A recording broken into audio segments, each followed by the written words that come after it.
नमस्ते बच्चों। हम पढ़ रहे थे कवि सुमित्रानंद पंत की कविता ग्रामश्री,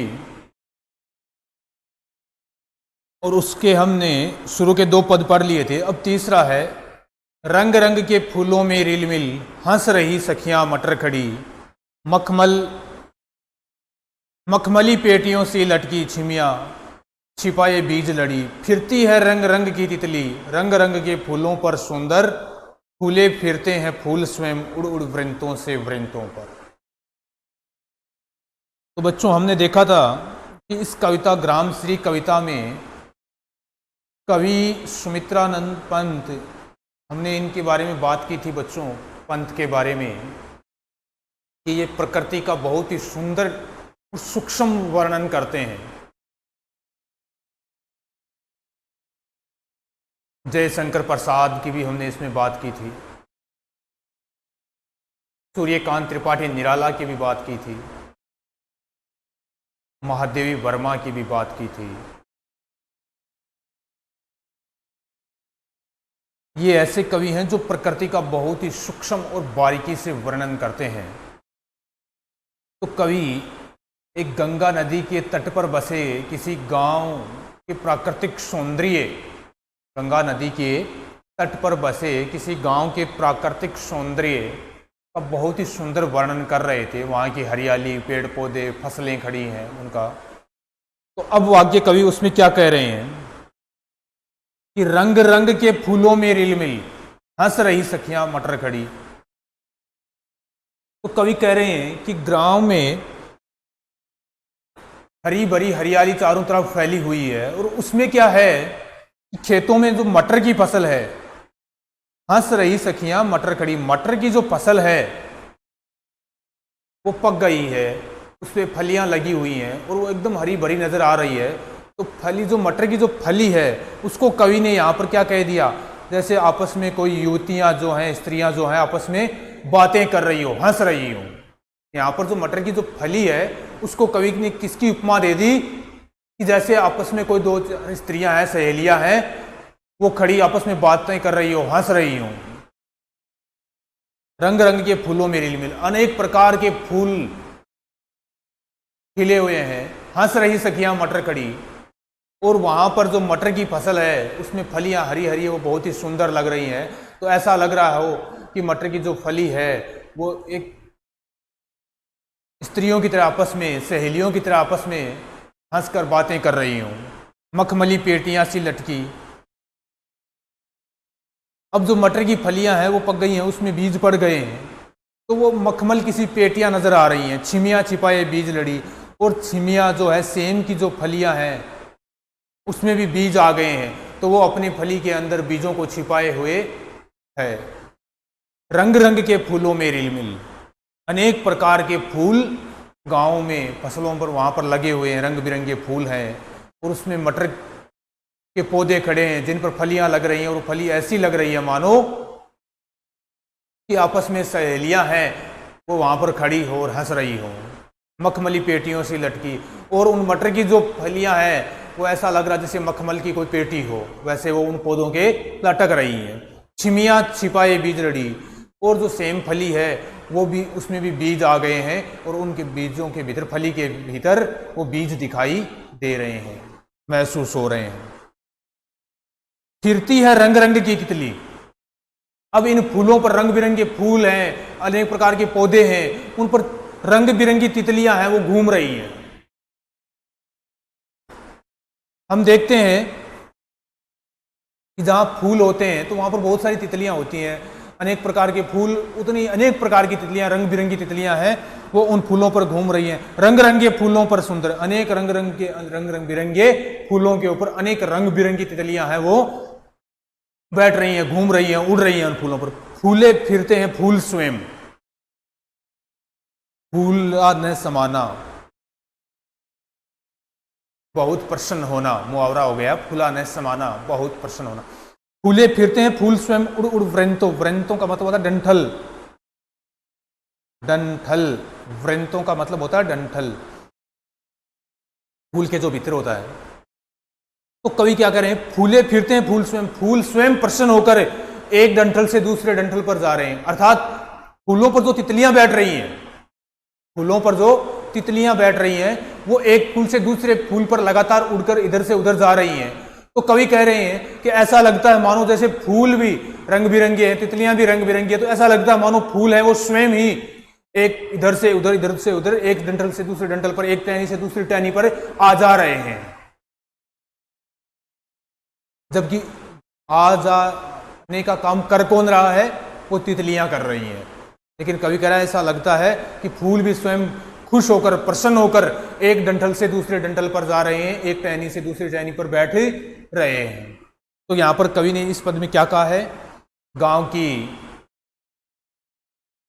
जो खुशहाली है, गांव का जो प्राकृतिक परिवेश है, उसका वर्णन करते हुए कवि कह रहे हैं कि रंग रंग के फूलों में रिलमिल, कि उस गांव की धरती पर अनेक प्रकार के फूल खिले हुए हैं, हंस रही सखियां मटर खड़ी, और मटर के पौधे हैं उनके फलियां आ गई हैं, मानो ऐसा लग रहा है मानो कि आपस में सहेलियां हैं, वो बातें कर रही हैं और हंस रही हैं। मखमली पेटियों से लटकी, और मटर के पौधों पर जो फलियां हैं मटर की, वो मखमल की पेटियों के समान लटकी हुई हैं, मखमल की पेटियां सी प्रतीत हो रही हैं। छिमियां छिपाए बीज लड़ी, और छिमियां जो सेम का जो पौधा है उस पर फलियां जो है वो आ गई हैं, और उनके भीतर भी अब दाने गिर चुके हैं, दाने पड़ चुके हैं। फिरती हैं रंग रंग की तितली, और उन फूलों पर, उन पौधों पर रंग बिरंगी तितलियां इधर से उधर घूम रही हैं। रंग रंग के फूलों पर, सुंदर सुंदर रंग रंगीले फूलों पर तितलियां हैं वो एक से दूसरे फूल पर बैठ रही हैं, उड़ रही हैं। फूले फिरते हैं फूल स्वयं उड़ उड़ वृंतों से वृंतों पर, तो ऐसा लगता है मानो कि फूल स्वयं प्रसन्न होकर, खुश होकर एक डंठल से दूसरे डंठल पर जाकर बैठ रहे हैं, एक टहनी से दूसरी टहनी पर जा रहे हैं। अर्थात जा यहां पर कौन रही है? ध्यान रखना है,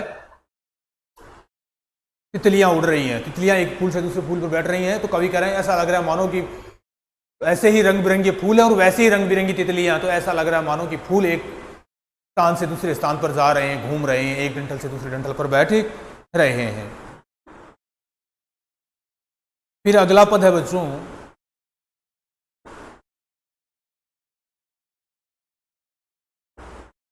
अब रजत स्वर्ण मंजरियों से लद गई है अमर तरु की डाली, झर रहे ढाक पीपल के दल, हो उठी कोकिला मतवाली, महके कटहल मुकुलित जामुन, जंगल में झरबेरी झूली, फूले आड़ू नींबू दाड़िम आलू गोभी बैंगन मूली। अब रजत स्वर्ण मंजरियों से लद गई आम्र तरु की डाली। आम्र तरु आम का पेड़, आम्र तरु का मतलब क्या है? आम का पेड़, आम का पेड़।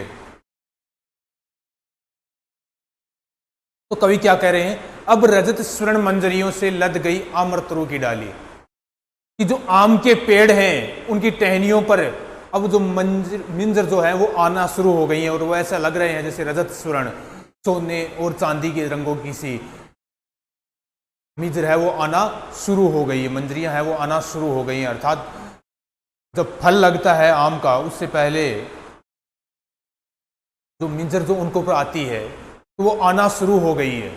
वसंत ऋतु का वर्णन हो रहा है। वसंत ऋतु जब आती है तो जो फलदार वृक्ष होते हैं उन पर मिंजर है वो आना शुरू हो जाती है, मंजर है वो आना शुरू हो जाती है। तो कवि कह रहे हैं कि अब आम की डालियों पर सोने और चांदी के रंगों की मिंजर है वो आना शुरू हो गई है।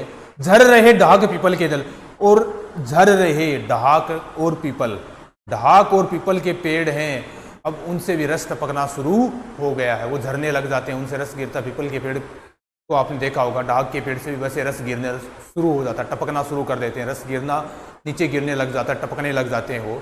तो कवि कह रहे हैं जब वसंत ऋतु जब आती है तो आम का जो पेड़ है उनकी टहनियों पर मिंजर आना शुरू हो जाती है, और वो मिंजर ऐसी लग रही है मानो सोने और चांदी की। रजत, चांदी, रजत का मतलब होता है बच्चों चांदी, और स्वर्ण का मतलब होता है सोना। सोना यहाँ पर धातु की बात हो रही है, सोने की बात नहीं। तो क्या कह रहे हैं कि अब आम का जो पेड़ है उसकी टहनियों पर भी अनेक प्रकार की चांदी और सोने जैसी मिंजर है वो आना शुरू हो गई है।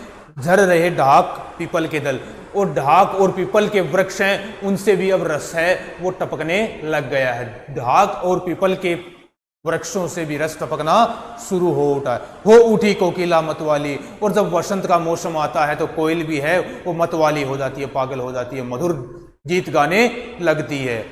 जब हरी भरी टहनियां पेड़ों की हो जाती हैं, क्योंकि वसंत ऋतु के आते ही बच्चों क्या होता है, चारों ओर हरियाली फैल जाती है, हरियाली का वातावरण आ जाता है, पेड़ों के ऊपर मिजर आना शुरू हो जाती हैं, फल लगना शुरू हो जाते हैं, फूलों उनके जो पौधे होते हैं उन पर फूल आना शुरू हो जाते हैं, तो पेड़ हरे भरे होने लग जाते हैं। पतझड़ में जो पत्ते गिर गए थे वो वसंत में वापस आना शुरू हो जाते हैं। तो कवि कह रहे हैं कि ऐसे मौसम में कोयल भी है वो मतवाली होकर, मस्त होकर, मदमस्त होकर गीत सुना रही है। महके कटहल मुकुलित जामुन, कटहल है उसकी महक है वो पूरे वातावरण में फैल रही है। कटहल है उसकी महक, उसकी सुगंध पूरे वातावरण में फैल रही है। महके कटहल, कटहल की जो महक है, सुगंध है, वो पूरे वातावरण में फैल रही है। मुकुलित जामुन, और जामुन है वो भी अब नीले नीले रंग के होना शुरू हो गए हैं, वो भी अब लगने शुरू हो गए हैं, अर्थात अंकुरित होने लग गए हैं। जंगल में झरबेरी झूली, और जंगल में जो जंगली बेल है झरबेरी की वो भी अब फैलने लग गई है। झरबेरी की जो बेल है वो भी अब फैलना शुरू, उन्होंने भी अब फैलना शुरू कर दिया है, वो भी अब विकसित विकास उनका होने लग गया है, वो बड़ी होने लग गई हैं। फूले आड़ू अब, और ऐसे मौसम में आड़ू, नींबू, दाड़िम, आलू, गोभी, बैंगन सब हैं वो फूलने लगते हैं, उन पर फूल आने लगते हैं। बसंत के अंदर आड़ू, नींबू, दाड़िम, आलू, गोभी, बैंगन, मूली जो भी है वो सब फूलना शुरू हो जाते हैं, सब लहलहाने लगते हैं। तो कवि यहाँ पर क्या कह रहे हैं बच्चों इन पंक्तियों में कि अब रजत स्वर्ण मंजरियों से लद गई अमृतरू की डाली, कि जब वसंत का जब मौसम आता है तो आम के पेड़ के ऊपर सोने के और चांदी जैसी मिजर है वो आना शुरू हो जाती है। झर रहे ढाक पीपल के दल, और ढाक और पीपल के वृक्षों से रस टपकना शुरू हो जाता है। हो टी कोकिला मतवाली, और ऐसे परिवेश में, ऐसे माहौल में जो कोयल है वो मदमस्त होकर गीत सुनाने लगती है, मदमस्त होकर गीत सुनाने लगती है। महके कटहल, और कटहल जो है फल, जो कटहल का फल है उसकी सुगंध है वो पूरे वातावरण में फैलने लगती है, पूरे वातावरण को सुंदर कर देती है, सुगंधित कर देती है। कटहल की जो खुशबू है वो पूरे वातावरण को क्या कर देती है, सुगंधित, गांव के पूरे वातावरण को सुगंधित कर रही है। मुकुलित जामुन, और जामुन है वो भी अंकुरित होने शुरू हो गए हैं। जंगल में झरबेरी झूली, और जंगल में झरबेरी की जो बेलें हैं वो भी फैलना शुरू हो गई हैं। फूले आड़ू, नींबू, दाड़िम, आलू, गोभी, बैंगन, मूली, और जो पौधे हैं आड़ू, नींबू, दाड़िम, आलू, गोभी, बैंगन, मूली, इनके पौधे हैं वो भी फूलना शुरू हो गए हैं। सीधा सीधा अर्थ है, वैसे कोई इनमें दिक्कत नहीं है। आराम से थोड़ा सा अगर ध्यान देंगे आप तो आराम से इनका अर्थ कर सकते हैं आप।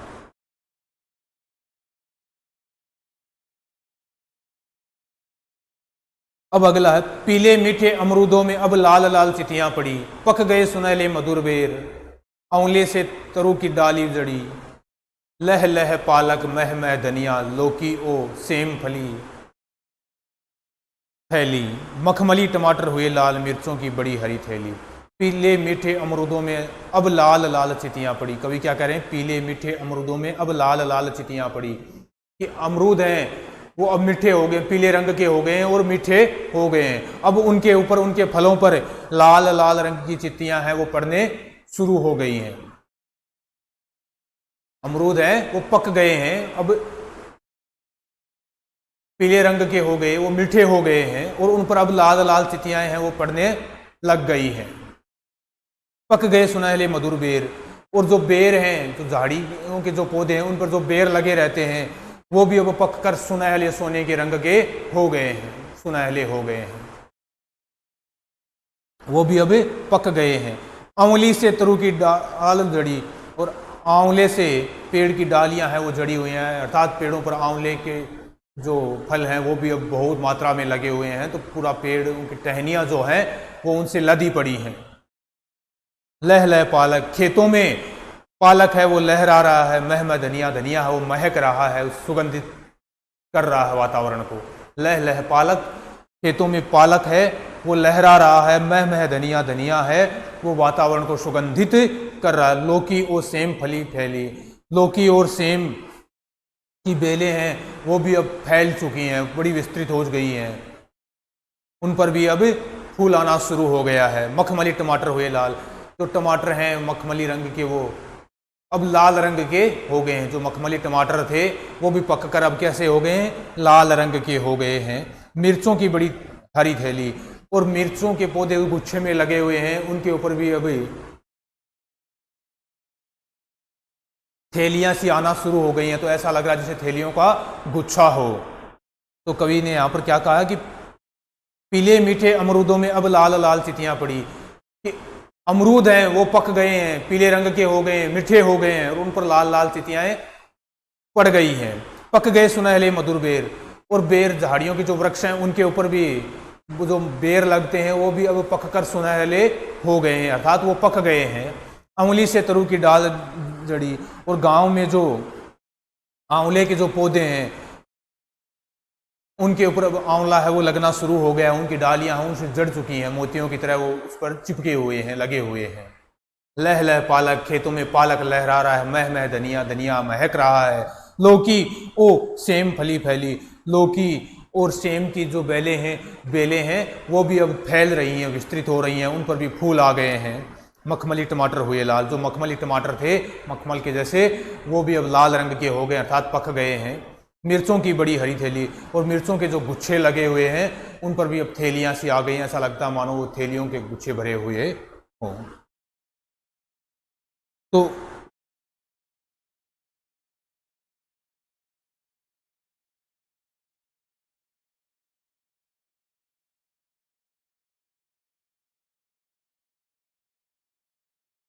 अब इनमें देखो बच्चों, हमने 3 पढ़ा है, 3 जो पद पढ़े हैं उनमें क्या क्या कहा गया है, एक बार हम पुनः देखते हैं कि रंग रंग के फूलों में रिलमिल हंस रही सखिया मटर कड़ी, कि अनेक प्रकार के गांव में जो प्राकृतिक परिवेश का वर्णन करते हुए कवि कहते हैं, गांव के प्राकृतिक परिवेश का वर्णन करते हुए कवि कहते हैं कि गांव में अनेक प्रकार के फूल खिले हुए हैं, हंस रही सखिया मटर खड़ी, और मटर के पौधे हैं उनकी फलियां आ गई हैं, और ऐसा लग रहा है मानो कोई सखियां आपस में, सहेलियां आपस में खड़ी होकर बातचीत कर रही हो, हंस रही हो। मखमली पेटियां सी लटकी, मटर के पौधों पर जो फलियां हैं वो लगी हुई हैं, ऐसा लग रहा है मानो मखमल की सी पेटियां लटक रही हैं। छिमियां छिपाई बीज कड़ी, जो छिमियां का जो सेम का जो पौधा है उसके फलियों में भी अब बीज पड़ गए हैं। फिरती है रंग बिरंगी रंग रंग की तितलियां, और अनेक रंगों की तितलियां उन फूलों पर, उन पौधों पर बैठ रही हैं, घूम रही हैं, इधर से उधर उड़ रही हैं। रंग रंग के फूलों पर, अनेक रंग बिरंगे फूलों पर इधर से उधर बैठ रही हैं, उड़ रही हैं। फूले फिरते हैं फूल स्वयं, और फूल हैं वो ऐसा लग रहा है कि मानो प्रसन्न होकर एक डंठल से दूसरे डंठल पर जाकर बैठ रहे हैं, एक टहनी से दूसरी टहनी पर जाकर बैठ रहे हैं। तितलियां जो उड़ रही हैं, फूलों के रंग की तितलियां घूम रही हैं, तो ऐसा लगता है मानो कि जैसे फूल ही स्वयं प्रसन्न होकर इधर से उधर, एक टहनी से एक डंठल से दूसरे डंठल पर जा रहे हैं। फिर आगे था, अब रजत स्वर्ण मंजरियों से लद गई अमृत रुग डाली, और अब जो आम के पेड़ हैं उन पर चांदी और सोने जैसी मिंजर है वो आ गई है, उनकी टहनियाँ उनसे लद गई हैं, अर्थात अब आम का फल है वो उन पर लगने वाला है। झर रहे ढाक पीपल के दल, और ढाक और पीपल के वृक्ष हैं उनसे रस टपकने लग गया है। हो उठी कोकिला मतवाली, और ऐसे सुंदर माहौल में कोयल है वो मदमस्त होकर गीत सुना रही है। महके कटहल मकुलित जामुन, कटहल की सुगंध है वो पूरे वातावरण को सुगंधित कर रही है, फैल रही है, उसमें महका रही है। जामुन है वो भी अंकुरित हो गए हैं। जंगल में झरबेरी झूली, और जंगल में झरबेरी की जो बेलें हैं वो भी अब फैलने लगी हैं। फूले आड़ू नींबू दाड़िम आलू गोभी बैंगन मूली, और ऐसे वातावरण में आड़ू नींबू दाड़िम आलू गोभी बैंगन मूली के जो पौधे हैं वो भी अब फूल रहे हैं, फैल रहे हैं, उन पर भी फूल आ रहे हैं। फिर पीले मीठे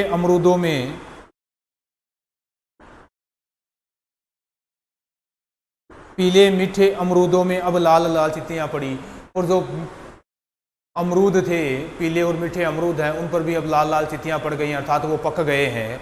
पक गए सुनहले मधुर बेर, और झाड़ियों के वृक्ष पर जो बेर हैं वो भी पक कर अब सुनहले रंग के हो गए हैं। आंवली से तरू की डाल जड़ी, और आंवले के जो पौधे हैं तरो यानी पौधा। आंवले के जो पेड़ हैं उन पर भी अब आंवला है वो लगना शुरू हो गया है।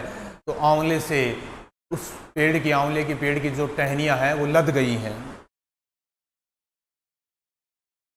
रतन की तरह जड़ी हुई है। लह लह पालक, खेतों में पालक है वो लहरा रहा है। मह मह धनिया, धनिया है वो महक रहा है। लौकी ओ सेम फली फैली, लौकी और सेम की बेलें हैं वो भी फैल रही हैं, उन पर भी बहुत सारे फूल आ चुके हैं। मखमली टमाटर हुए लाल, और जो मखमली टमाटर थे वो पककर अब लाल रंग के हो गए हैं। मिर्चों की बड़ी हरी थैली, और मिर्चों के गुच्छे लगे हुए हैं, तो ऐसा लग रहा है जैसे उस पर थैलियाँ सी आ गई हों, थैलियों के गुच्छे से लटके हुए हैं। तो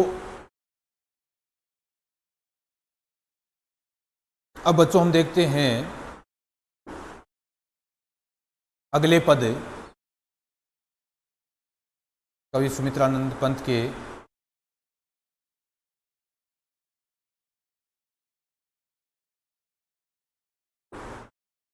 बालू के सांपों से अंकित गंगा की सतरंगी रेती, सुंदर लगती सरपत साई तट पर तरबूजों की खेती। अंगुली की कंघी से बगुले कलंगी संवारते हैं कोई, तिरते जल में सुरखाब पुलिन पर मगरोटी रहती है सोई। बालू के सांपों से अंकित, अब यहाँ पर गंगा नदी के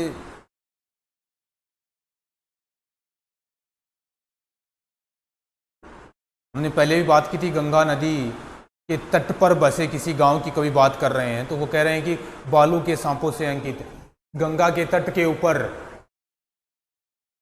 जो गंगा का तट है वहां पर बालू का जो स्तूप बना मिट्टी के धोरे से बने हुए हैं, तो ऐसा लग रहा है जैसे सांप वहां पर लौट रहे हो। सांपों किसे अंकित, बालू के सांपों से, बालू के सांप अर्थात वहां पर धोरे से जो तट पर रहते हैं, पानी से बने हुए हैं, तिरछे आड़े टेढ़े गड्ढे से। गंगा की सतरंगी रेती जो है, गंगा के साथ अनेक रंगों की, उस पर सूर्य की जब किरणें पड़ती हैं तो वो अनेक रंगों की दिखाई देती है।